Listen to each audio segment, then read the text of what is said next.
When the handcuffs clicked shut around his wrists, Dante Moretti had no idea that his son would die in less than 48 hours if no one saved him. Dante Moretti never imagined his empire would crumble in a single night. From the floor-to-ceiling windows of his penthouse on the 50th floor of a Tribeca high-rise, he used to watch the city he had conquered with blood and ambition. 37 years old, 15 years building an underground empire that stretched from the ports of New Jersey to the casinos of Atlantic City. Shipping routes, real estate, legitimate businesses that laundered illegitimate money. The name Moretti was synonymous with power and fear. But on that fateful Tuesday night, everything changed. The red and blue lights of FBI vehicles illuminated the facade of his penthouse building on North Moore Street. Dante descended the spiral staircase barefoot, wearing only his silk pajama pants and a white t-shirt. His heart pounded against his ribs, unable to comprehend what was happening. Serena, his wife, stood on the second floor, landing with an expression Dante could not decipher in that moment. It was not fear. It was not surprise. It was something far worse. Indifference. Dante Moretti, you are under arrest for money laundering, illegal arms trafficking, and conspiracy to commit murder, declared FBI agent Thomas Reed as another agent forced his hands behind his back. You have the right to remain silent. Anything you say can and will be used against you in a court of law. What? This is insane, agent. There must be some mistake. Dante struggled, but the handcuffs had already locked tight. Serena, call Castellano. Call the lawyer now. Serena slowly descended the stairs, clutching her silk robe. Her face, usually made up to perfection, revealed that cold beauty that had once graced the covers of Vogue and Harper's Bazaar. She approached him, but not to comfort him. She approached only to whisper softly enough for Dante alone to hear. I already knew, Dante. I knew everything. If you want to know who will save baby Liam from death, hit that subscribe button and turn on notifications so you do not miss the next episode. Drop a like if you are hooked, and share this story with someone who loves a good revenge tale. Trust me, this is just the beginning. Before Dante could even react to Serena's whispers, 2 FBI agents yanked him away from the doorway. The reporter's flashes went off like fireworks in the dark. Dozens of cameras pointed straight at his face, capturing every humiliating second of the most powerful boss in New York coming undone. Dante lowered his head, trying to hide, but the handcuffs left him helpless, with nothing to do but let the world witness his collapse. They shoved him into the vehicle, and the door slammed shut, cutting off the reporter's shouting in one brutal stroke. In the darkness of the police car, Dante stared through the glass and saw Serena standing on the penthouse steps, wrapped in a silk robe, not a single tear, not a single gesture of worry. She simply stood there, cold as a stone statue, watching her husband being taken away as if she were watching a boring play. The car pulled forward, Manhattan slipping farther behind, and Dante knew his life would never be the same again. The Metropolitan Correctional Center rose in the night like a concrete monster that swallowed every last scrap of hope. Dante was led through corridors washed in harsh neon, the stink of bleach mixed with sweat and despair slamming into his nostrils. They stopped at intake, where an overweight officer sat behind the counter and looked at him with open contempt. Take everything off. The voice was flat and cold, like an order given to an animal. Dante had to surrender it all. The Patek Philippe worth $200,000, the one he bought to mark his first deal. The white gold wedding band he'd worn for 5 years. Now nothing but a meaningless piece of metal. His wallet, his phone, his belt, his Italian leather shoes. One by one, each item was tossed into a clear plastic bag stamped with a number instead of his name. Dante Moretti no longer existed. From now on, he was only prisoner number 74213. They handed him a faded silver-gray prison uniform, a pair of flimsy plastic sandals, and led him to a cell on the 6th floor. The room was cramped. 4 bunk beds, 3 other men already inside. Damp rot tangled with the sour heat of human bodies, thickening the air until Dante felt nausea rise in his throat. A large man with tattoos covering his arms lifted his head to look at him, a sly smile spreading across his mouth. Welcome to hell, rich boy. I saw the news. Boss Moretti, right? The other 2 snickered. Dante didn't answer. He walked to the empty lower bunk, sat down, and bowed his head. The mattress was thin as paper, the blanket rough as a sackcloth, but comfort didn't matter now. Dante's mind spun, trying to fit the pieces together. How did the FBI get the evidence? How did they know about the secret transactions? Then an image flared up without warning. 3 months earlier, his office in Tribeca, Victor Caruso walked in carrying a thick stack of documents, wearing the same friendly smile as always. Just routine paperwork, boss. A few shipping contracts and wire transfers that need your signature. Dante had signed without reading. 12 years. 12 years Victor had been his right hand, the man he trusted most after his father. He had signed because his trust in that man was absolute. And now everything was clear. Those signatures were the evidence that damned him. Transfers to ghost accounts, weapons deals with a Mexican cartel, all of it under Dante Moretti's name. Victor had been building the trap for months, and Dante had wandered into it like a moth into flame. Damn you, Victor. Dante clenched his teeth, his fist tightening until his knuckles turned white, but the rage was quickly replaced by a fear far bigger. Liam, his son, a baby only 8 months old, with blue eyes exactly like his and an angel's smile every time he saw his father. What had Serena said? Again. She had known everything. If Serena was part of this plot, if she had betrayed him along with Victor, then where was his son? Who was taking care of Liam? Dante sprang to his feet, went to the cell door, and shouted, "I need to make a phone call." "I have the right to make a call." "Shut up," the guard's shout echoed back. "Tomorrow." Dante slammed his fist into the bars, pain shooting through him, but he didn't care. Inside his head there was only one thought, turning and turning without end. His son. An innocent baby who knew nothing about the brutal world his father came from. A baby who might be crying for him right now. Or worse, who might be completely alone. That night, Dante didn't sleep. He lay on the narrow prison bed, eyes wide open, staring up at a ceiling stained with spreading patches of damp, and he prayed. For the first time in 20 years, the Mafia boss Dante Moretti prayed, not for himself, but for his little boy, whom he no longer knew was safe. The next morning, a guard escorted Dante to the visitation room. Through the separating glass, he saw Frank Castellano waiting. The 62-year-old man with white silver hair and razor-sharp eyes had been the Moretti family's attorney for 30 years. But today, Frank's face looked weighted down, as if he were carrying the whole world on his shoulders. Dante sat, lifted the handset. "Frank, finally." Someone came. "You've got to get me out of here. I was set up." "Victor Caruso. That bastard. He." Frank raised a hand to cut him off, his voice low and dull. "Dante, I know you're innocent, but the situation is bad. Extremely bad." The older man opened his leather briefcase and took out a thick stack of documents. "The evidence against you is solid.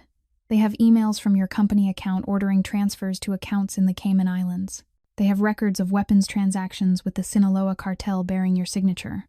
They have at least 5 witnesses ready to testify that you directly ran every illegal operation." Dante clenched his jaw. "It's all forged. Victor staged all of it." "I know." Frank let out a long breath. "But proving that will take time. A lot of time. And money." Dante gave a bitter little laugh. "Money isn't the problem. Contact the bank. Pull funds from my reserve account." Frank went quiet for a moment, his eyes shifting away. "That's the second piece of bad news. Serena withdrew $5 million in cash from the accounts that hadn't been frozen. Early yesterday morning, right after you were arrested, she drained everything she could." Dante felt like he'd been punched in the gut. "What?" Frank continued, his voice growing heavier with every word. "And this morning my office received divorce papers from Serena's attorney. She's requesting division of assets and custody of the child. The petition was prepared in advance, Dante, at least 2 weeks ago, which means she knew this was coming." Dante sat there, stunned, trying to force his mind to process the information. Serena hadn't only betrayed him, she had been part of the plan. From the beginning. But there was more. Frank lowered his voice. "Serena left the penthouse yesterday afternoon with a lot of suitcases. The driver said she told him to take her to the airport. Then she changed her mind and ordered him to turn back. No one knows where she went. Her phone is off. No credit card activity since. She vanished, Dante. Completely vanished." Dante felt his chest tighten. Only one question broke free, his voice trembling. "What about Liam? Where's my son?" Frank didn't answer. He just sat there, pale, eyes fixed on the tabletop as if he couldn't bear to look at Dante. "Frank!" Dante nearly shouted. "Where is my son?" "No one knows, Dante." Frank's voice sounded like a whisper from hell. "Serena took everything. Money, jewelry, clothes, passports, everything, except the baby." Dante shot up so fast the metal chair clattered behind him. He slammed his hand on the table hard enough to make the glass shiver. "What do you mean? Except the baby." "The nanny, Dolores, was fired last week." Frank spoke quickly, trying to explain. "All the staff were let go. Serena said it was to cut costs while waiting for you to handle the legal situation. Only the housekeeper was left to clean." Dante felt the world collapse beneath his feet. His 8-month-old son, a baby who couldn't feed himself, couldn't drink on his own, couldn't do anything without an adult caring for him. And Serena had left him behind, alone, in an empty penthouse. "No." Dante shook his head, his voice breaking. "No, no, no. My son. My son could be dying right now." He lunged toward the door, pounding the steel, roaring like a wounded animal. "Open it. I have to get out. My son needs me." 2 guards rushed in, grabbed Dante, and dragged him back from the door. He thrashed and shouted, but the handcuffs and the strength of 2 large men left him helpless.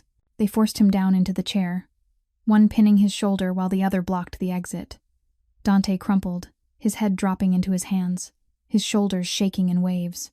Hot tears ran down his cheeks, something he thought he'd forgotten how to do since he was a 12-year-old boy watching his father get shot dead in front of him. "My son," he whispered, his voice breaking apart. "Liam, my little boy."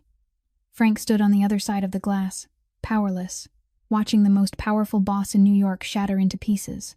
"I'll send someone to check immediately, Dante. I promise." But Dante didn't hear anything anymore. In his mind there was only Liam, a baby with clear blue eyes and a toothless smile, who might be lying alone in the dark, crying for his parents with no one answering. 15 kilometers to the south, in the penthouse that lay silent as a tomb on the 50th floor of the Tribeca building, a young woman was climbing the stairs toward the nursery, and she had no idea that the decision she would make in the next few minutes was going to change her life forever. Camila Reyes was 27, with long brown hair pulled into a ponytail and deep brown eyes that held far too much sorrow for someone so young. 2 years as a housekeeper in the Moretti home had taught her how to become invisible. Serena never looked her in the eye when she gave orders, never used her name, only the maid or simply hey. Camila mopped floors, washed clothes, cleaned up, and existed like a shadow inside a luxury penthouse that was never hers to belong to. But she didn't complain. She had once had much less than this. Born in San Juan, Puerto Rico, Camila had known a happy family until Hurricane Maria stole everything. When she was 22, she watched her family home get torn apart by the wind, watched her parents buried beneath the rubble she couldn't save them from. A year later, her younger brother Miguel, 17, was shot dead by a local gang right outside their door because he refused to join. Camila came to New York with $200 in her pocket and a heart shattered into a million pieces. 5 years of grinding work followed, washing dishes in restaurants, cleaning hotel rooms, doing anything to survive, until she finally got into the Moretti household on a salary that could cover a tiny room in the Bronx. She had nothing except this job. And Liam. The 8-month-old baby was the only light left in her dark life. Liam didn't look at her the way Serena did, didn't treat her like a low servant. Every time Camila walked into the nursery, the baby would break into a smile, reaching his chubby arms toward her as if she were the most important person in the world. She had loved that child the way she hadn't loved anyone since she lost her brother. That afternoon, Camila returned to the penthouse to finish one last round of cleaning. Serena had told her the family was going on vacation and wouldn't need her for 2 weeks. All she had to do was leave everything spotless and go home. The penthouse was strangely quiet when she stepped inside. No classical music that Serena usually played, no footsteps from the nanny Dolores, no babbling from Liam, only a heavy stillness, like the silence of a grave. Camila cleaned the living room, the dining room, the kitchen. Everything was unnaturally tidy, as if no one had lived here in a long time. She was about to leave, but something held her in place. A creeping unease she couldn't explain. Liam. She had to check on Liam. Camila climbed the stairs, her heartbeat quickening with every step. The second-floor hallway was pitch dark, not a single light turned on. She walked to the end of the corridor, where the nursery sat behind a white door decorated with blue stars. And then she heard it, crying, weak, hoarse, like the sound of a creature exhausted after hours of screaming into emptiness with no one answering. That sound sliced into Camila's heart like a blade. She shoved the door open, flipped on the light, and her world collapsed. Liam lay in the expensive oak crib, his diaper filthy and soaked, his face flushed from crying too long, his lips cracked dry from thirst. An empty baby bottle lay on the floor, rolled out of reach of his tiny hands. The stench of the dirty diaper hit Camila's nose, telling her the baby had been lying in that mess for hours, maybe all day. Dear God. Camila rushed to the crib and lifted Liam into her arms. He felt too light against her, trembling and weak, yet he still tried to curl his tiny fingers into her shirt as if he were afraid she would disappear. "Baby, how long have you been alone?" she whispered, her throat tightening. "Where is your mother? Where is Dolores?" Camila carried Liam through the penthouse, calling Serena's name, calling the nannies, but no one answered. She pushed open the door to the master bedroom, and her heart dropped. Serena's closet doors stood wide open, empty. Not a single dress, not a pair of shoes, not a handbag left behind. The wall safe was open too, holding nothing but darkness.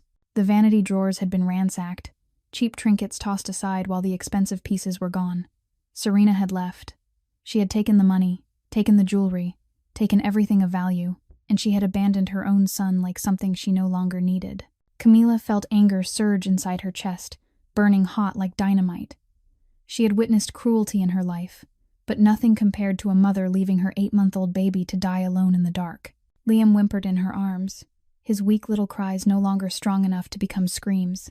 Camila held him tight against her chest, tears sliding down her cheeks. She thought of Miguel, her brother, the child she couldn't save. She thought of her parents, dead, while she stood there powerless. She had lost everyone she loved, but she wasn't going to lose one more. She wasn't going to let Liam die. Camila kissed the baby's forehead and whispered a promise she knew would change her life forever. "I won't abandon you, I promise." And she had no idea that promise would hurl her into a fight for her life, a desperate flight where she would be forced to face the darkest forces in New York's underworld.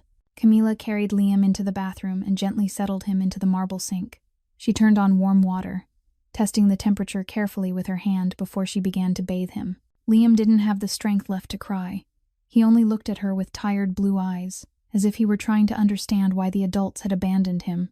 Camila removed the filthy diaper and cleaned the delicate skin that had been rubbed raw and red from lying in waste for too long. She whispered soothing words in Spanish, her voice soft with the same tenderness she had once used to lull her little brother Miguel to sleep, years ago. When she finished, she wrapped Liam in a plush towel, put him into a clean diaper from the last remaining pack in the nursery, then carried him down to the kitchen to find milk. The refrigerator was nearly empty, but Camila found one final can of formula in the pantry. She mixed it with warm water, checked the temperature against the back of her hand the way Dolores had taught her, and offered the bottle to Liam. The baby drank eagerly, loud gulps echoing through the silent kitchen. Camila watched him feed, and for the first time since she'd found him, she let herself breathe. He was going to live, at least tonight. When the bottle was empty, Liam had calmed. His blue eyes began to droop, and before long he fell asleep on her shoulder, his breathing light and steady. Camila stood in the darkened penthouse, one arm holding Liam, the other gently rubbing his back, and she thought about what she should do next. The first option was to call the police. But then what? Liam's father was in jail on serious charges. The baby's mother had fled to nowhere anyone could find. The police would place Liam into the foster system, into the orphanages Camila knew were hell on earth. And she, an immigrant whose paperwork wasn't completely in order, would be questioned for hours, might be suspected as an accomplice, might even be deported. The second option was to contact the Moretti family, the people who could take care of the baby. But the only one left with power was Victor Caruso, Dante's underboss. Camila remembered the times Victor had come to the penthouse, the way he looked at Liam with a gaze she couldn't quite name. Not the loving eyes of an uncle, not the concern of a colleague trying to protect his boss's son, but the look of someone calculating, someone claiming, as if Liam were an asset and not a child. Camila's instincts screamed inside her head. No, she couldn't hand Liam to Victor. And what about the third option? Protect the baby herself. Insane. She was only a housekeeper with $47 in her pocket. She had no money, no power, no one to lean on. How could she stand against the entire underworld of New York? But when Camila looked down at Liam's angelic face sleeping against her shoulder, she knew the answer. If she didn't do it, who would? She would protect him, no matter the cost. Camila checked the penthouse again and realized the situation was even worse than she'd thought. There was no more formula.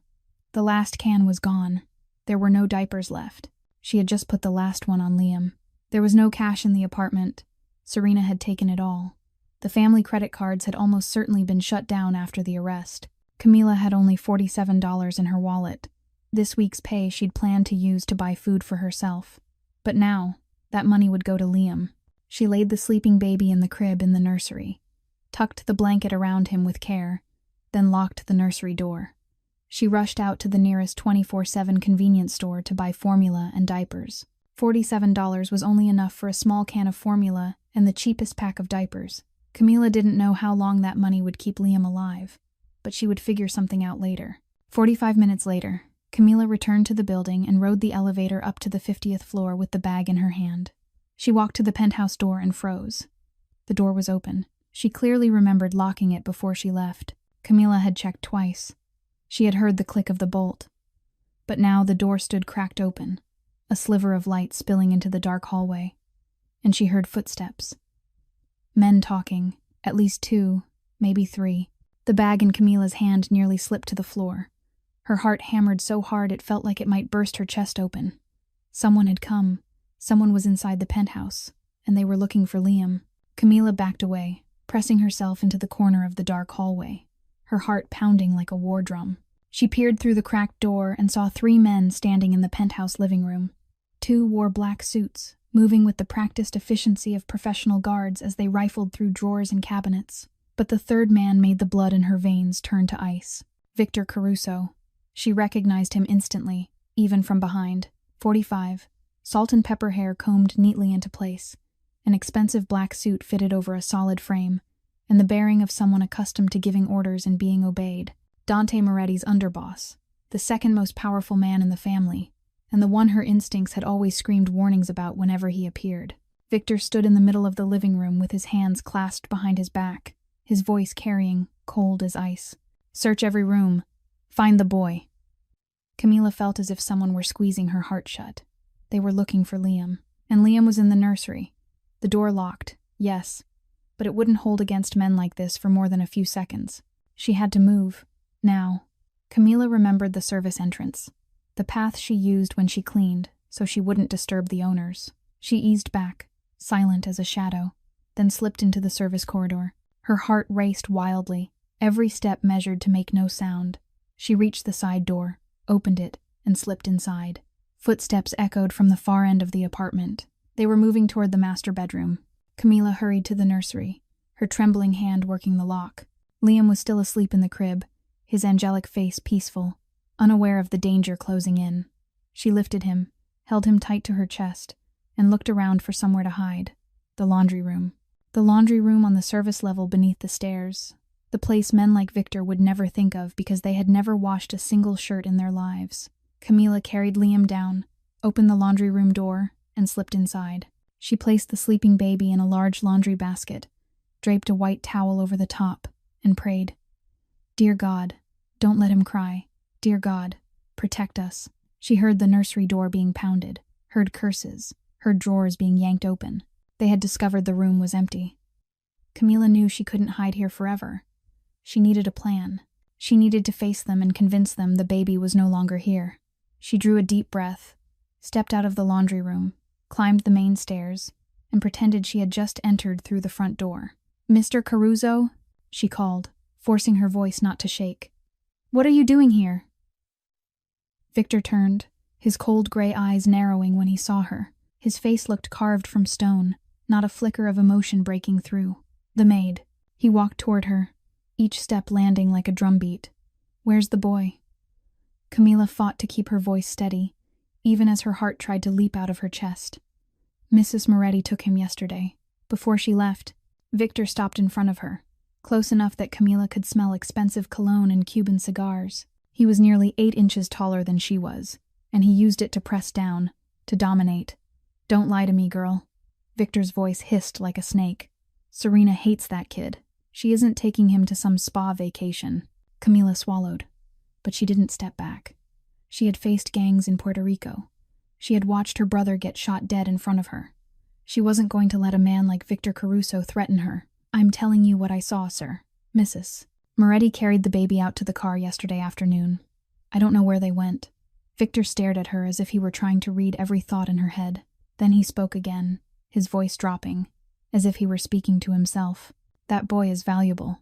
More valuable than you can imagine. I need to be sure he's safe." Camila looked into Victor's eyes, and she saw it. Not the worry of someone trying to protect a child. Not the feeling of an uncle or a loyal colleague.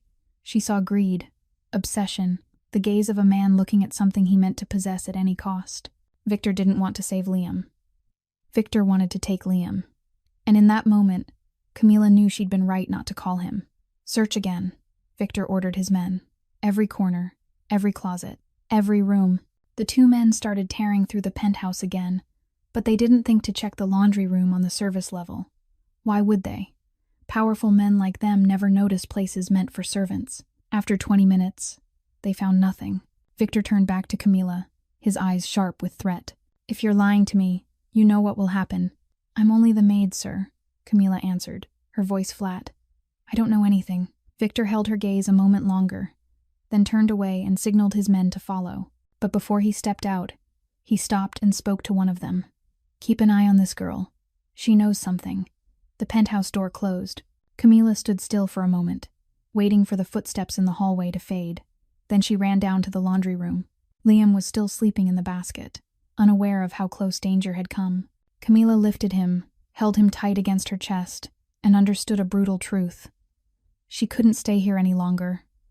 Victor would come back, and next time, he wouldn't leave so easily. At 2:00 in the morning, Camila decided she couldn't wait any longer. She knew Victor had put someone on her, and it was only a matter of time before they came back with more men, with harsher methods to force her to reveal where she was hiding Liam. She had to leave now, while the night could still shelter her. Camila hurriedly gathered the essentials into her worn crossbody bag, the can of formula and the pack of diapers she'd bought, a few changes of Liam's clothes taken from the nursery, a clean baby bottle, and a few soft towels. She didn't dare take anything else from the penthouse, afraid that anything belonging to the Moretti family could be used to track her. She lifted Liam, still sleeping soundly, wrapped him in a thin blanket, then slipped out through the basement service exit, the way staff usually came and went to avoid the residents. The streets of New York at 2:00 in the morning were strangely empty. Camila walked fast, head down, holding Liam tight to her chest to shield him from the biting night wind. It took her 10 blocks to reach the nearest subway station, her heart thudding every time a car passed or a shadow appeared at a corner. She rode the train to the Bronx, as far from Tribeca as possible, as far from the penthouse and the people hunting her as she could get. On the nearly empty late-night subway, Camila sat in the far corner of the car, cradling Liam and trying to look as ordinary as she could. Just a young mother coming home from a night shift with her baby. Just a normal woman on a normal train. No one could know she was running. No one could know she was holding the son of the most powerful Mafia boss in New York in her arms. When the train reached the Bronx, Camila thought of Rosa Martinez, a Puerto Rican woman she'd met at St. Jerome Church years earlier. Rosa had helped her find her first job when she arrived in America, had let her sleep on her couch when she didn't have enough money for rent. Maybe Rosa would help her one more time. At 4:00 in the morning, Camila stood outside a small apartment in the South Bronx and knocked. Rosa opened the door, sleep still in her eyes until they widened at the sight of Camila holding a baby. "Camila, what happened? Whose baby is that? Please, Rosa." Camila's voice shook with exhaustion and fear. "I need help. Just for one night." Rosa looked at her, looked at the baby, then sighed and opened the door wider to let her in. The tiny apartment had only one bedroom, but to Camila in that moment it was worth more than any palace. She laid Liam on the bed, fed him a little more formula, then sat down and told Rosa everything. About Serena leaving, about Liam being abandoned, about Victor and the terrifying look in his eyes. Rosa listened, her face growing paler with every word.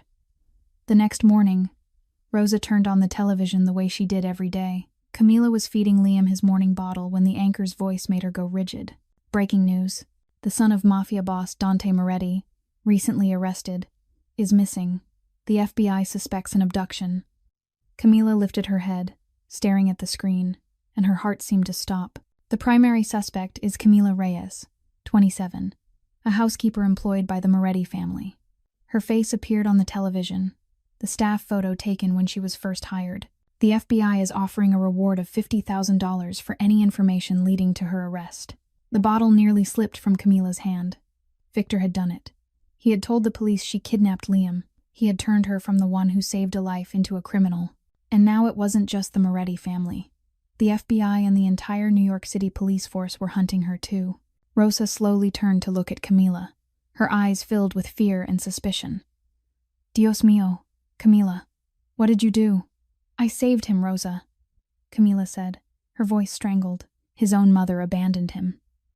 He was alone for hours. He could have died if I hadn't found him. But the Moretti family, Victor Caruso.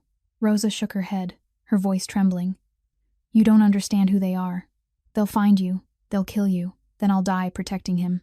Camila pulled Liam tight against her chest, her eyes hard as steel. But I'm not handing him to that monster. Rosa was silent for a long time, looking at Camila, looking at the baby resting quietly in her arms. Then she sighed, stood up, went into the back room, and returned with a stack of cash and a small slip of paper. Here's $200, all I have. And here's an address. Rosa placed the paper in Camila's hand. Go to the old St. Patrick's Church in Little Italy. Ask for Father Michael O'Brien. He's helped people like us before. He might be the only one who can help you now. Camila took the money and the address, tears spilling down her face. Thank you, Rosa. Don't thank me. Rosa's voice turned firm. Just keep that baby safe. And never come back here again. Camila nodded, lifted Liam, and stepped to the door. When she looked back one last time, Rosa had already shut it, the click of the lock sounding like a final goodbye. Camila walked out into the New York streets at dawn, the first sunlight of a new day washing over the tall buildings. She was alone with a baby in her arms, $200 in her pocket, and the whole world hunting her. But she wasn't going to stop. She wasn't going to give up, because Liam had smiled at her, and she had promised she would protect him, no matter the cost. Camila reached the old St. Patrick's Church in Little Italy at 7 o'clock in the morning. The gray stone building rested in quiet peace amid the busy neighborhood, its tall bell towers etched against a sky that was slowly brightening. It was one of the oldest Catholic churches in New York, a place where time seemed to slow, where the outside world couldn't quite reach. Camila went around to the back, found the oak door that led into the priest's quarters, and knocked. After a moment, the door opened. The man facing her looked to be about 55, his hair white, his blue eyes kind yet sharpened by the gaze of someone who had seen too many human secrets. He wore a simple black cassock, a silver cross resting at his throat. His eyes swept over Camila, taking in her exhausted face, her swollen eyes from sleeplessness, and the baby lying still in her arms. Come in, child. His voice was warm but solemn. You look like you need refuge. Camila stepped inside, and the door closed behind her, cutting her off from the world that was hunting her outside. Father Michael led her to a small, cozy room with plain wooden furniture and shelves crowded with Bibles. He brewed a pot of hot tea, set it in front of her with a plate of bread and cheese. Eat, he said. You haven't eaten in a long time, have you? Camila couldn't deny it. She ate quickly, swallowing each bite as if it might be her last meal, while Father Michael sat across from her, patient, waiting. When she had finished and drained the cup of tea, he finally spoke, his eyes shifting to the baby sleeping in her arms. That's the Moretti boy, isn't it? I baptized him 6 months ago. Camila was about to lie, about to invent some story, but Father Michael lifted a hand to stop her. Don't, he said gently, but firm. I've heard confessions for 30 years. I know when someone is lying, and I also know when someone is running from evil, not carrying evil with them. Camila looked into the priest's deep blue eyes and understood she couldn't hide anything from him. She told him everything. How Serena had left and abandoned Liam alone in the penthouse. How she had found the baby hungry, dehydrated, worn out, lying in a filthy diaper for hours. How Victor Caruso had appeared with that terrifying, greedy look in his eyes. How she had been framed as a kidnapper, and now the whole world was hunting her. Father Michael listened without interrupting, his face showing no emotion, but his eyes deep as if he were looking straight through to her soul. When she finished, he was silent for a moment, then he let out a long breath. Victor Caruso. I know that name well. He comes to confession sometimes, but not to repent, to justify. He believes God owes him something. Father Michael stood and went to the window, looking out over the church's quiet courtyard. I've always felt the darkness in that man, a hunger that can never be satisfied, an obsession he hides beneath the mask of loyalty. You think he set up Mr. Moretti? Camila asked. I think Victor has been waiting for this moment for many years. Father Michael turned back to her. And the baby in your arms is his trump card. If Victor controls Liam, he controls everything. The empire, the loyalty of the men in the family. and Dante himself. Camila held Liam tighter, as if someone might tear him from her arms at any second. "You can't run forever," Father Michael said, practical but not unkind. "And you can't fight them alone, but I know someone who can help. Frank Castellano, Dante's attorney. He's a good man." He lifted the phone and dialed a number. Camila sat still, holding Liam, praying silently. 2 hours later, a black sedan pulled up at the back door of the church. Father Michael led Camila out, the baby still in her arms. "Go with them," he said. "They'll take you somewhere safe. And Camila, you're doing the right thing. God sees that." Camila wanted to thank him, but her throat tightened. She could only nod, then step into the car. The car carried her through the streets of Manhattan, across the Brooklyn Bridge, and finally stopped in front of an old building in Williamsburg. The apartment was on the 3rd floor, small but clean, with a window overlooking a quiet alley. 2 men stood guard, one at the front door, one on the fire escape stairs. One of them, a middle-aged man with a weathered face, spoke to Camila. "Mr. Castellano sent us. We're loyal to Dante, not Victor. You're safe here." Camila stepped inside the apartment and looked around. There was a small bed, an old sofa, a simple kitchen with a refrigerator full of food. There were diapers. There was formula. There was everything Liam needed. For the first time in 48 hours, Camila let herself breathe. She laid Liam on the bed and watched him sleep, that angelic face unaware of the war unfolding outside. Safe, for now.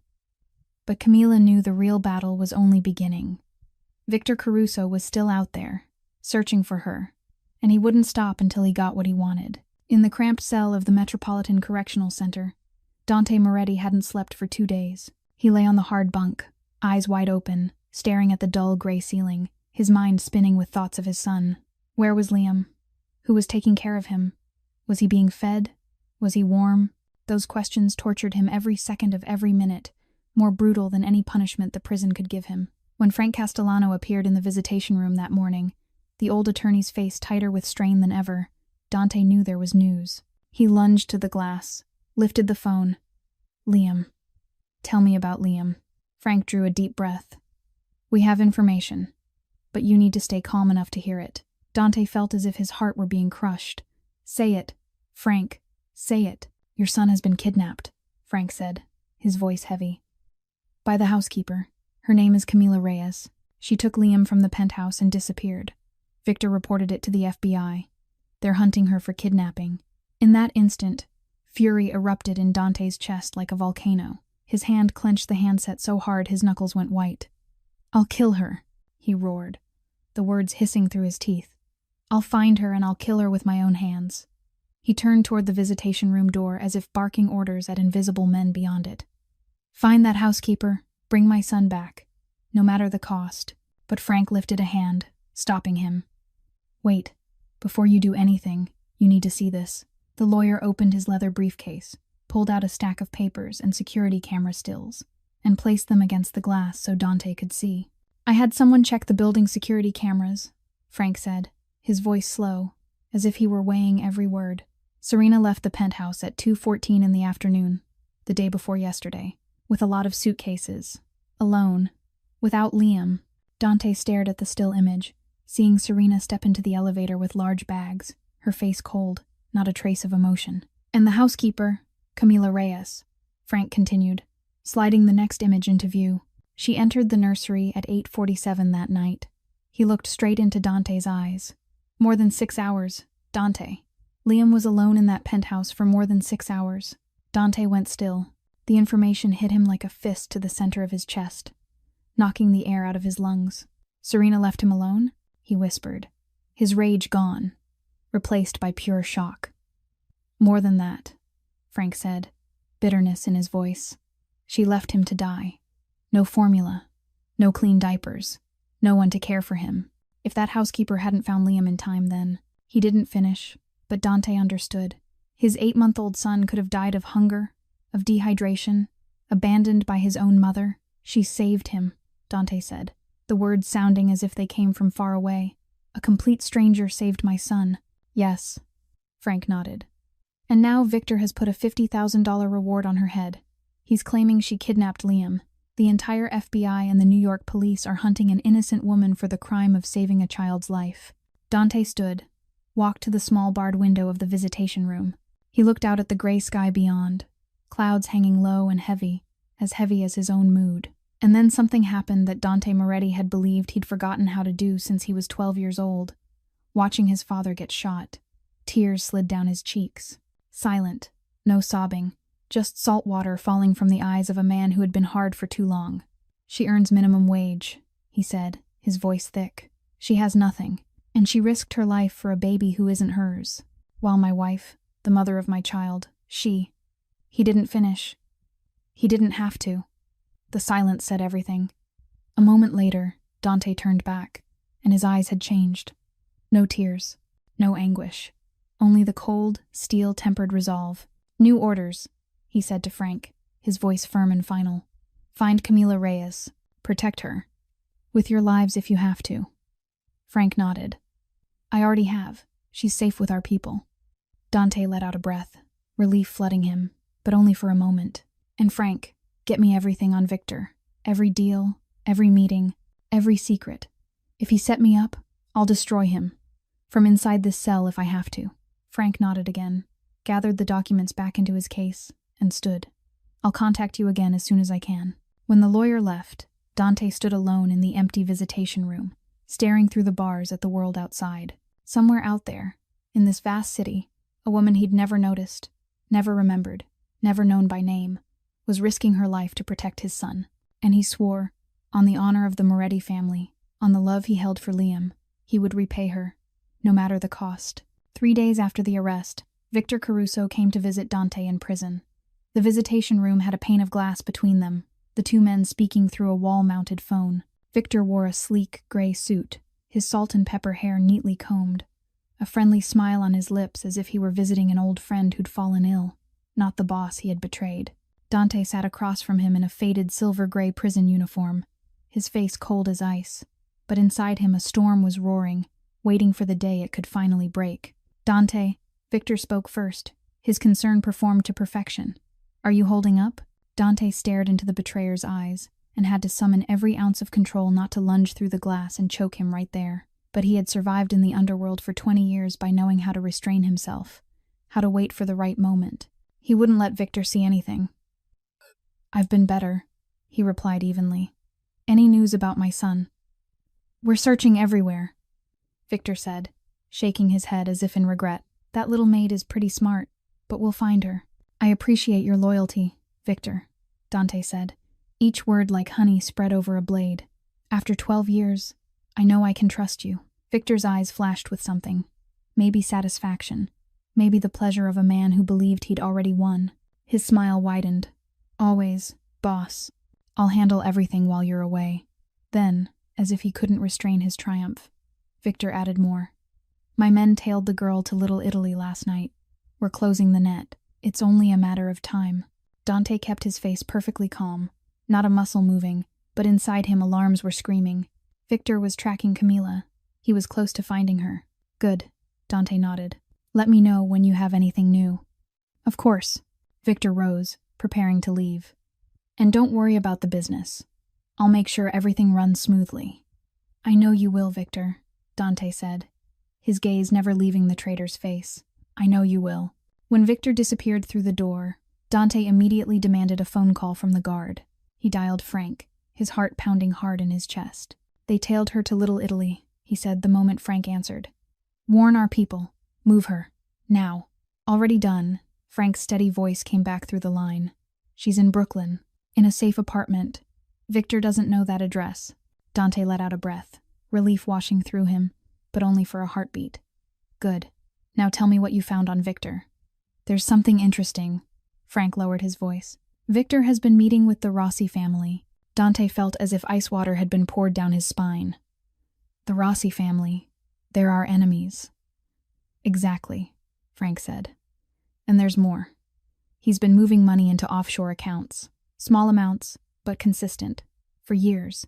He's planned this," Dante said, the words like the growl of a lion trapped in a cage. "That's what it looks like," Frank confirmed. "This wasn't impulsive. Victor has been waiting for this chance a long time." Dante hung up and stood still in the corner of the empty visitation room. The pieces were fitting together inside his head. Victor didn't just want temporary power while Dante was locked up. Victor wanted everything.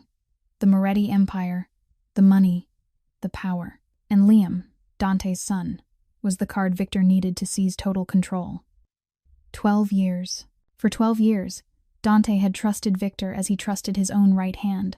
And for those 12 years, Victor had been quietly setting the trap, waiting for the perfect moment, preparing for today. But Victor had made a mistake. He thought Dante was beaten. He thought Boss Moretti had fallen. He didn't know that inside Dante's chest, the fire of revenge was burning bright, waiting for the day it could erupt and burn every traitor to ash.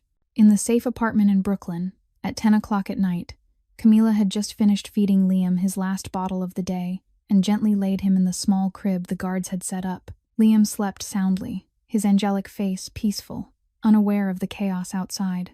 Camila stood there for a moment, watching him, wondering how long this life on the run would last, wondering how long she could keep this child safe before Victor Caruso found them. The ring of the phone sliced through the apartment and made her flinch. Before she could react, one of the guards stepped over, his expression serious. "It's for you," he said, his voice carrying a note of respect Camila had never heard from him before. "It's the boss." Camila stared at the man, then at the phone in his hand. The boss, Dante Moretti. She took the receiver slowly and brought it to her ear, her heart quickening for reasons she couldn't explain. "Miss Reyes." The man's voice came through the line, rough and tired, yet still carrying a force that couldn't be denied. "Mr. Moretti," Camila answered, steadier than she expected. Silence stretched. Camila could hear his breathing on the other end, heavy, as if he were carrying the whole world on his shoulders. "Are you all right?" Dante finally spoke, his voice trembling in a way Camila never would have expected from a powerful Mafia boss. "Is my son all right?" "He's sleeping," Camila said softly. "He's healthy. He's safe." A long exhale came through the line, as if Dante had finally lifted a 1,000-pound weight off his chest after days of suffocating under it. "Thank you," he said, his voice thick. "I don't know how to thank you." "I didn't do it for you, Mr. Moretti," Camila said plainly. Not as an insult, only as the truth. "I did it for Liam. He's innocent in all of this." "I know," Dante said. "But you could have walked away. You could have called the police and let the system handle it. Why didn't you?" Camila was quiet for a moment, thinking about the question. Then she answered, her voice lowering, as if she were looking back into her own painful past. "Because I know what it feels like to be abandoned, to have no one beside you. My parents died when I was 22. My brother was killed a year later. I've been alone ever since." She drew a deep breath. "I couldn't let Liam feel that, not even for one night." Silence filled the line again. For a moment, Camila thought the call had dropped.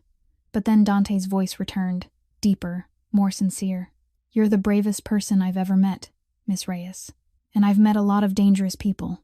"I'm not brave," Camila said, a faint laugh in her voice with no joy in it. "I'm afraid every second." "That's exactly what bravery is," Dante said at once. "Being afraid and doing it anyway. That's the definition of brave." He paused, then continued, his voice hardening, as if he were swearing an oath. "I'm getting out of here. I'm going to prove I'm innocent. And when I do, I'll make sure you never have to run again. I'll make sure you're safe. Forever. Don't promise what you can't keep, Mr. Moretti," Camila said, her voice edged with the skepticism of someone life had disappointed too many times. "I keep my promises," Dante answered without hesitation. "The only promise I ever broke was the promise to protect my family. I won't break another." Camila didn't know what to say. She stood in the small Brooklyn apartment, holding the phone, and felt something strange in her chest. Not love, not admiration, but something simpler, and somehow more precious. Trust. "Just come back to your son," she said at last. "That's all I'm asking." "I will come back," Dante promised. "Take care of my son for me. Please." "I will," Camila said. Click. Camila hung up, set the phone down, and turned back to Liam sleeping in the crib. The baby was still peaceful, his tiny lips moving slightly as if he were dreaming of something good. She didn't know why, but she believed that man. Believed he would get out, come back to his son, keep his promise to protect her. And for the first time in 5 long years since she lost her family, Camila Reyes didn't feel completely alone anymore. 2 weeks after the first call between Dante and Camila, breaking news shook all of New York. Serena Blackwood Moretti was arrested at Miami International Airport while trying to board a flight to Switzerland. with a fake passport. She had almost gotten away, only a few steps from clearing the final security checkpoint when the facial recognition system flagged her. Now the woman who once appeared on the covers of Vogue and Harper's Bazaar sat in an FBI interrogation room, hair a tangled mess, face bare of makeup, looking decades older than her true age. Agent Thomas Reed sat across from Serena, a thick stack of documents on the table in front of him. Mrs. Moretti, you're facing charges of child abandonment, aiding and abetting fraud, and money laundering, he said, his voice cold and professional. However, if you cooperate, we can consider a reduced sentence. Serena stared down at her hands cuffed on the tabletop, silent for a long time. Then she lifted her head, her eyes empty, like someone who'd run out of hope. What do you want to know? Victor approached me 6 months ago. She began to speak, her tone flat, as if reciting a story she'd memorized. He said Dante would fall, one way or another. He offered me $10 million to cooperate. Cooperate how? Reed asked, leaning forward.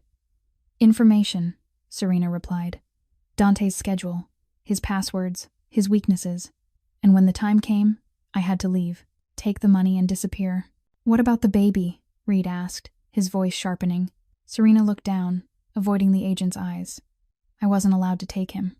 Victor said he'd handle Liam. What does that mean? Reed pressed.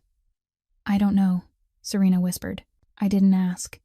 I just wanted out of that life.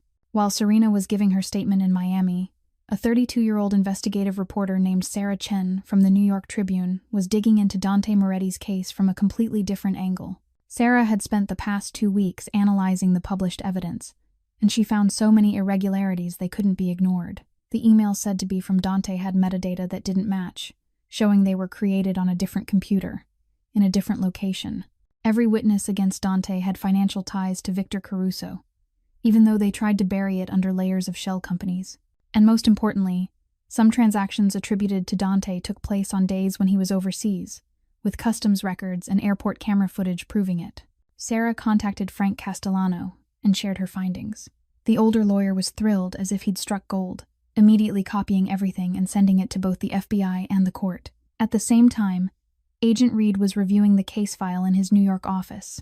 After hearing Serena's testimony and receiving the documents from Frank, he sank back in his chair, rubbed his forehead, and realized he might have made a serious mistake. Too many things didn't line up. Too many signs of a coordinated conspiracy. He picked up the phone and called his superior. I think we arrested the wrong man. I need authorization to investigate Victor Caruso.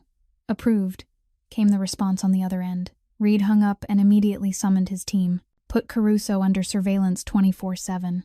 I want to know every move he makes. But Victor Caruso wasn't a fool. The moment word reached him that Serena had been arrested, his face went dead pale. He stood in his darkened office, staring out the window, his mind spinning through calculations. She knows too much, Victor said, his voice hissing through his teeth. What do we do now, boss? One of his men asked. Victor turned, his eyes cold as ice, lit with a spark of madness. We need that boy. Tonight, before everything collapses. Find that housekeeper. I don't care how. Find her. Now. The evidence was tilting toward Dante. The FBI was watching Victor. But Victor knew time was running out. And tonight, he was going to make the final gamble of his life. In the safe apartment in Brooklyn, at 2 o'clock in the morning, Camila drifted in and out of a shallow sleep. Liam lay in the small crib beside the bed, the steady rhythm of his breathing the only sound in the still room. Then a strange noise snapped her upright. The survival instinct sharpened over 3 weeks of running, making her fully alert in an instant. Camila looked toward the window and her heart seemed to stop. The 2 guards lay motionless down in the courtyard, their bodies dragged into a dark corner. Footsteps sounded in the hallway, heavy and threatening, each step closer than the last. The apartment door blew open with a crash. Victor Caruso stepped inside with a pistol in his hand, his face twisted with madness he could no longer hide. The calm, calculating mask he always wore was gone, replaced by the eyes of a man standing at the edge of an abyss, ready to pull the whole world down with him. Found you, he said, a savage smile spreading across his mouth. Camila sprang from the bed and moved in front of Liam's crib, her body becoming the only shield the baby had. Stay away from him, she said, her voice shaking but her feet planted. Give me the boy, Victor advanced, lifting the gun toward her. Right now, and I might let you live. No, Camila answered. One word, but carrying every ounce of her resolve. Victor tilted his head, studying her as if she were some strange creature. You're just a maid, a nobody. Why would you risk your life for a child who isn't yours? Because I know what it feels like to lose everyone you love, Camila said, her eyes never leaving the gun. And I won't let Liam grow up without a father because of you. Something shifted in Victor's eyes. A flicker that might have been pain, might have been madness held down too long. You don't understand, he said, his voice suddenly lower, trembling. I had a daughter once, Sophia. She was only 6. Blonde hair, blue eyes. She called me Poppy. He swallowed, his eyes shining as if he were staring into a distant past. She died, 10 years ago. A car bomb meant for Dante, but it blew up my car instead, killed my family. Victor took another step, the gun still trained on Camila. I waited. I planned. Day after day. Dante took everything from me. Now I take everything from him. Dante didn't plant that bomb, Camila said, calmer than she expected. He told me about the war with the Rossi family. They were the ones who did it. Lies! Victor screamed, his face flushing with rage. He started that war. He made the decisions. He killed my daughter. So your solution is to destroy another child? Camila asked, her voice sharpening. To become the monster you hate. I don't want to destroy Liam, Victor said, his voice turning strangely gentle. I want to raise him, like my own. The son I never had. That isn't love. Camila shook her head. That's obsession. That's sickness. Enough! Victor roared, lifting the gun higher, his hand trembling. At that exact moment, Liam began to cry. The baby's cry tore through the tense air, and Victor's attention slipped for a single second. Camila saw his finger on the trigger, saw the madness in his eyes, and she thought of Miguel, her 17-year-old brother killed by street thugs in San Juan. She thought of her parents, taken by Hurricane Maria. She thought of everyone she had loved and lost. I will not lose anyone else, she swore silently. The window exploded. FBI, drop the weapon. Agent Reed and a tactical team poured in from every direction. Flashlights and red laser dots lighting up the room. Victor swung the gun toward them, the reflex of a man who'd lived with violence too long. Cariuso. Don't do it, Reed shouted. Victor stood frozen, looking around. He was completely surrounded. No exit, no chance. 12 years of waiting, 12 years of planning, collapsing in a few short seconds. He looked at Camila, at Liam crying in the crib, then slowly lowered the gun. 2 agents rushed him, drove him to the floor, and cuffed his hands behind his back. As they hauled Victor up and shoved him toward the door, he stopped in front of Camila, hatred burning in his eyes. You destroyed everything. No, Camila replied, her voice calm and steady. I saved a child. That's the only thing that matters. Victor was dragged away, and the room fell suddenly quiet except for Liam's cries. Camila collapsed to the floor, lifted the baby, and held him tight against her chest. She was shaking, tears pouring out of her in a way she couldn't control. Agent Reed came to her side and knelt until he was level with her eyes. It's over, Miss Reyes, he said softly. You're safe now, Camila cried. For the first time in 3 long weeks, she allowed herself to cry. A month after the night, Victor Caruso was arrested. The federal court in Manhattan opened a hearing to reconsider Dante Moretti's case. The courtroom was packed with reporters and onlookers hungry to witness the ending of the scandal that had shaken New York's shadowy elite for months. Dante sat at the defense table in a gray suit Frank had brought to replace his prison uniform, but his face was still gaunt and drawn after 3 months behind bars. He didn't dare to hope, didn't dare to believe the nightmare was about to end. Frank Castellano stood before the court and laid out the evidence, piece by piece, in a manner that was orderly, relentless, and persuasive. A technology expert from MIT confirmed that the emails attributed to Dante had mismatched metadata, proving they were created on an entirely different computer. 3 of the 5 witnesses against Dante recanted, admitting they had been bribed with money and threatened with violence by Victor. Serena Blackwood Moretti, in a plea deal for a reduced sentence, revealed the entire conspiracy, from Victor approaching her 6 months earlier to the detailed plan to bring Dante down. Offshore transaction records showed Victor had been moving money into secret accounts for years, preparing for this day. And finally, investigative reporter Sarah Chen of the New York Tribune provided her full dossier, including evidence that some transactions attributed to Dante occurred while he was overseas, supported by clear customs records. The judge listened to everything, his face giving away nothing. When Frank finished, the courtroom fell into a tense silence. Every eye turned to the judge as he rose, gavel in hand. Based on the new evidence presented, the judge began, his voice echoing through the quiet room. This court finds that Dante Moretti was the victim of a deliberate frame-up organized and carried out by Victor Caruso. All charges against Mr. Moretti are dismissed. Mr. Moretti, you are free. The gavel struck like thunder, but Dante heard nothing except the wild pounding of his own heart. He rose, legs trembling, hardly believing what he'd heard. Free. After 3 months of hell. After sleepless nights. After the fear that he would never see his son again. Frank came to his side and gripped his shoulder, a bright smile spreading across his lined face. Go get your boy. Dante stepped out of the courthouse, and the glare of sunlight made him squint. For the first time in 3 months, he felt the warmth of the sun on his skin, felt the cool city wind moving through his hair. He stood on the courthouse steps, looking around, searching, and then he saw her. Camila stood beside a black sedan, Liam in her arms. His son was now 11 months old, bigger, stronger, cheeks flushed with health, blue eyes bright.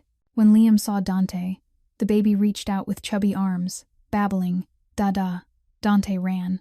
The former Mafia boss, the man New York once feared, ran like a child, down the steps, through the crowd of reporters, shouting his name, straight to his son. He gathered Liam into his arms, holding him so tightly he could barely breathe. And he wept. Tears slid down his cheeks, fell into the soft hair of his son, and he didn't care who was watching, didn't care about the cameras snapping. All he knew was that his boy was here, alive, warm, and whole in his arms. "Daddy's home, son," he whispered, his voice breaking. "Daddy's home. I'm never leaving you again."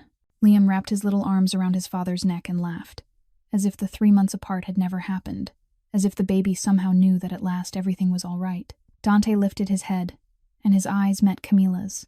She stood a few steps back to give father and son their space, a small smile on her lips, but her eyes were shining with tears too. "Come here," Dante said, one arm still holding Liam, the other beckoning her closer. Camila stepped forward, hesitant. She was used to staying behind, used to being invisible, and she didn't know where her place was in this moment. "You saved my son," Dante said, looking straight into her eyes. "You saved my life. I don't know how to repay you." "You don't need to repay me," Camila answered softly. "Just be the father he deserves." "I will," Dante nodded. "But I want you to stay too." "Stay," Camila echoed, not understanding. "With us," Dante said, his voice more sincere than anything he'd ever spoken in his life. "Not as a housekeeper, as family, as the person Liam loves, as the person He stopped, but his eyes finished the sentence. "I don't belong in your world, Mr. Moretti." Camila shook her head. "My world doesn't exist anymore," Dante replied. "I'm done with all of it. I'm building a new life, a clean life, for Liam." He looked at her, hope filling his eyes. "And I want you in that life. If you'll accept." Camila looked at Liam, the baby gripping her finger with his tiny hand, smiling at her as if she were the most important person in the world. She looked at Dante, a man with honest eyes and a promise she believed he would keep.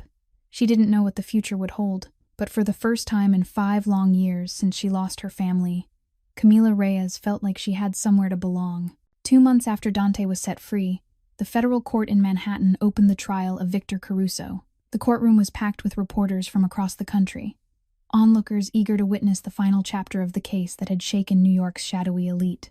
Dante sat in the section reserved for witnesses, Camila beside him, both of them silent as they waited for justice to be carried out. Victor Caruso was led into the courtroom in handcuffs, wearing an orange prison jumpsuit. The man who had once been the Moretti family's powerful underboss now looked like a ghost of himself. His salt and pepper hair was unkempt, his face hollowed out, yet his eyes still held a stubborn refusal to bend. He no longer carried the old confidence, but he showed no remorse either. The prosecutor read the list of charges Victor faced: conspiracy to frame, entrapment and fraud, attempted murder, kidnapping, money laundering, collusion with a rival criminal organization.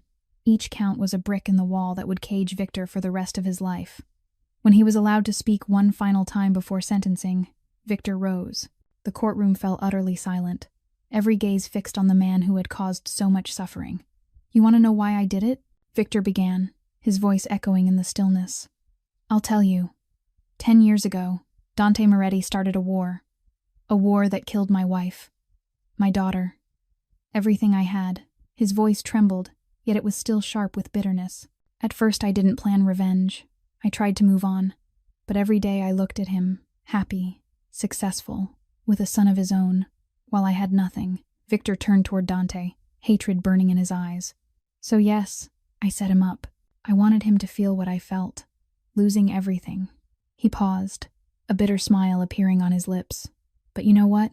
Even now, after all of it, you still have more than I ever did. Dante stood, allowed by the judge to speak. He looked straight into the eyes of the man who had been his right hand for 12 years, his voice calm, heavy with weight. You're right, Victor. I do have more, but not because I deserve it. Dante stepped forward, never breaking eye contact. The Rossi family planted that bomb. Not me. I spent 2 years hunting them down. I took revenge for your family. Victor froze, his face turning deathly pale. What? I destroyed the Rossi family for what they did, Dante continued, his voice dropping lower. For Sophia. For your wife. I thought you knew. Victor collapsed into his chair, his legs no longer able to hold him. His whole body shook, his face twisting with grief, and the late realization tearing him apart from the inside. No, he whispered, his voice splintering. No, that can't be. You wasted 10 years hating the wrong man, Dante said, with no pity in his voice. And now you've lost everything. I didn't know, Victor stammered, tears spilling down his cheeks. I didn't know. That's the tragedy, Victor. Dante shook his head and turned back toward his seat. You never tried to know. The judge struck the gavel, calling for order, then rose to deliver the sentence. Victor Caruso, this court finds you guilty on all counts. You are sentenced to 45 years in federal prison, without parole. 2 court officers stepped in, hauled Victor to his feet, and led him out. As he passed the row where Camila sat, Victor stopped. He looked at her, but his eyes held none of the hatred they'd carried the last time they met. Only emptiness. The exhaustion of a man who had lost everything, and finally understood he was the one who had created his own ruin. I hope you find peace someday, Mr. Caruso, Camila said softly. Even if you don't deserve it. Victor didn't answer. He only held her gaze for a moment longer. Then he was pushed onward, disappearing behind the courtroom door. The door shut with a sound that echoed through the courtroom as it slowly emptied. Dante rose, walked to Camila, and took her hand. It's over, he said, relief in his voice as if a 1,000-pound weight had finally been lifted. Camila nodded, squeezing his hand. It's over. 6 months after Victor Caruso's conviction, Dante Moretti's life had changed completely. He sold the old Tribeca penthouse, the place that held too many painful memories, and moved into a new apartment on the Upper East Side. No more midnight meetings behind closed doors. No more deals made in the dark. No more handshakes with blood on them. Dante had scrubbed his underground empire clean, selling off every stake in illegal operations and keeping only what was legitimate: real estate, a chain of restaurants, investments, enough to live comfortably without having to glance over his shoulder every time he stepped outside. And Camila was still here, living with him as family, not as the help. They hired a professional nanny for Liam, but Camila was still the one who cared for him most. She woke each morning to mix his first bottle. She read him stories every night before bed. She was the person Liam searched for whenever he cried. And Dante realized he was starting to look forward to those moments, not only because of his son, but because of the woman who was always beside his son. Dinners for 3 became an unwritten ritual. Dante came home at 6 o'clock sharp, not a minute late, so he could eat with Camila and Liam. They sat around the table, Liam in his high chair, Camila and Dante on either side, talking about the most ordinary things: the weather, a new word Liam had learned, a television show from the night before, conversations Dante had never had with Serena, never had with anyone. After Liam fell asleep, they often sat on the balcony, looking out at the glittering Manhattan skyline, and talked late into the night. Dante spoke about his childhood, about the father who was shot dead in front of him when he was only 12, about how he was thrown into the underworld without a choice. Camila spoke about Puerto Rico, about Hurricane Maria, about Miguel, and the pain of losing her brother. They shared wounds no one else was allowed to see, and in those moments Dante felt closer to her than to anyone he had ever known. Then one evening, as Dante sat reading to Liam before bedtime, The baby suddenly reached toward Camila, standing in the doorway, and babbled a new word. "Mama?" Camila froze, her eyes wide. Dante went silent too, looking at his son, then at her. Liam called again, clearer, happier. "Mama?" Tears rolled down Camila's cheeks as she stepped forward, lifted Liam, and held him tight. Dante watched them, and felt his heart begin to beat to a new rhythm, one he thought he had forgotten long ago. Camila no longer looked at Dante as a mafia boss. To her, he was the father who woke at 3 a.m. whenever Liam cried, never calling for the nanny. He was the man patient enough to read the same book 10 times in a row because his son loved it. He was someone who had lost everything without losing himself, without letting pain turn him into a monster the way Victor had. And Camila began to feel things she knew she shouldn't. One evening, Dante asked Camila to dinner, just the two of them. He reserved a table at a luxurious French restaurant in Manhattan, where one meal cost what her old monthly wages used to be. But when they sat down, Dante saw she wasn't comfortable. She sat stiffly on the red velvet chair, staring at the French menu with a look of being out of place. And Dante knew he'd made a mistake. He called the waiter, paid for what they hadn't eaten, then took her hand and led her out. They drove to the Bronx, to a small Puerto Rican diner Dante had researched in advance. The place was small and warm, filled with the food of Camila's home and salsa music drifting from an old radio. "I want you to be yourself," Dante said when they sat down. "You don't have to impress anyone." Camila looked at him, eyes shining, and for the first time that night she truly smiled. After dinner, they walked along the Bronx streets where Camila had once lived when she first came to America. The night air was cool, the street lights a faded yellow, and no one recognized who they were. Just two people in love, walking side by side through the night. "Can I tell you something?" Dante asked, his voice turning suddenly serious. "Of course," Camila said. "All my life, I've been surrounded by people who wanted something from me," Dante said, his eyes distant. "Money, power, protection. But you didn't. You never demanded anything. You gave everything. I'm still only a housekeeper, Dante." Camila shook her head. "That's all I ever was." Dante stopped, turned her to face him, his hands resting lightly on her shoulders. "You're the bravest person I've ever met. You're the kindest soul in a world full of monsters. And somewhere along the way, I fell in love with you." Camila looked at him, tears sliding down her cheeks. "This isn't a fairy tale, Dante. I'm not Cinderella." "Fine," Dante smiled. "Because I'm not Prince Charming. I'm a man with a past full of blood and mistakes. But I want a future, a clean future, with you, if you'll have me." Camila didn't answer with words. She leaned forward and kissed him, right there on a Bronx street, beneath the pale yellow streetlight and the sound of salsa music drifting from someone's apartment window. It was the only answer either of them needed. 3 months after their first kiss on a Bronx street, Dante planned a special evening on the penthouse rooftop.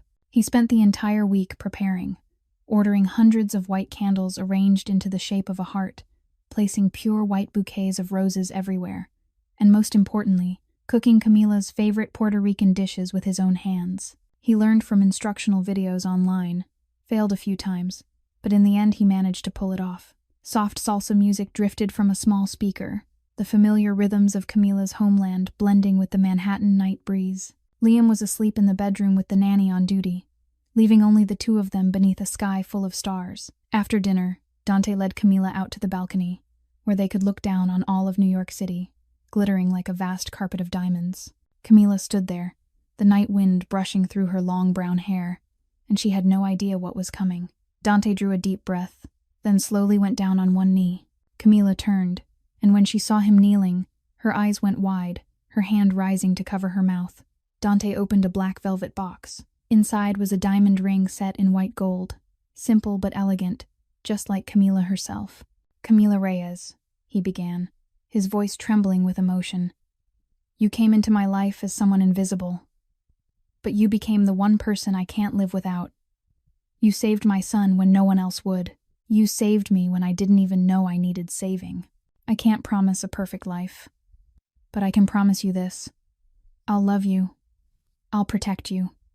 I'll spend every day trying to be worthy of you. Will you be my wife?" Camila looked at the ring, looked at Dante on one knee, then lifted her gaze to the night sky. She thought of her journey, the orphaned girl from San Juan who had lost everything to the storm, the housekeeper no one saw in a luxury penthouse, the the woman who risked her life to save a baby she didn't know, and now, being proposed to by the man who had once ruled New York's underworld. "Yes," she said, tears streaming down her cheeks.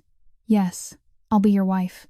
Dante slid the ring onto her finger, stood, and kissed her beneath the Manhattan night, while millions of city lights shimmered like stars bearing witness to their love. 2 months later, the wedding was held at the old St. Patrick's Church in Little Italy, the same place where Father Michael had sheltered Camilla in her darkest days. It was an intimate ceremony. No spectacle, no press, only the people who truly mattered. Frank Castellano sat in the front pew, a satisfied smile on his weathered face. Sarah Chen, the reporter who had helped bring the truth to light, sat beside Rosa Martinez, the Puerto Rican woman who had given Camila refuge and the church address on that fateful night. Liam, now 18 months old, was assigned the duty of ring bearer, but he tried to stuff the ring into his mouth instead of handing it over, sending laughter rippling through the entire church. Father Michael stood at the altar, smiling at the couple before him. Dante wore a black suit. Camila wore a simple white wedding dress she had chosen herself, needing nothing extravagant. When it was time for vows, Dante took Camila's hand and looked straight into her eyes. "A year ago, I was sitting in a prison cell, thinking I'd lost everything," he said, his voice thick. "And then an angel appeared, a woman who took nothing and gave everything. She taught me that love isn't power or control. Love is sacrifice. It's choosing someone else's happiness over your own. Camila, you chose my son when no one else would. Now I choose you. For the rest of my life." Camila squeezed his hand, tears falling, but her smile radiant. "When I came to America, I was running from pain," she said, her voice trembling. "I thought I'd never have a family again. But then a baby needed me, and that baby's father saw me, not as the help, not as someone invisible, but as someone worthy of love. Dante, you gave me a home when I had nothing. You gave me a family when I thought I'd lost the ability to love. I choose you. Today and every day. I now pronounce you husband and wife," Father Michael said, warmth in his smile. "You may kiss the bride."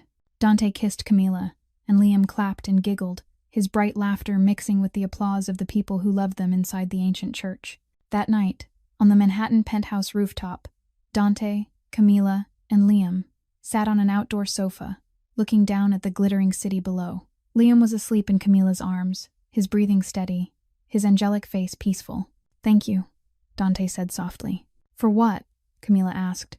"For giving me a second chance, for teaching me how to love again." Camila rested her head on his shoulder and smiled. "Thank you for seeing me, when no one else did." Dante wrapped his arms around both of them, his wife and his son, everything he had, everything he needed. "We made it," he whispered, "even when everything was against us." "We made it." "Yes," Camila nodded. "We made it." Hundreds of miles away, inside a federal prison, Victor Caruso stood staring through the bars. The same sky, the same stars, but from the other side of freedom. He lived with bitterness and regret, realizing too late a simple truth. Love can't be stolen or forced. It can only be given freely and received with a pure heart, something he never had.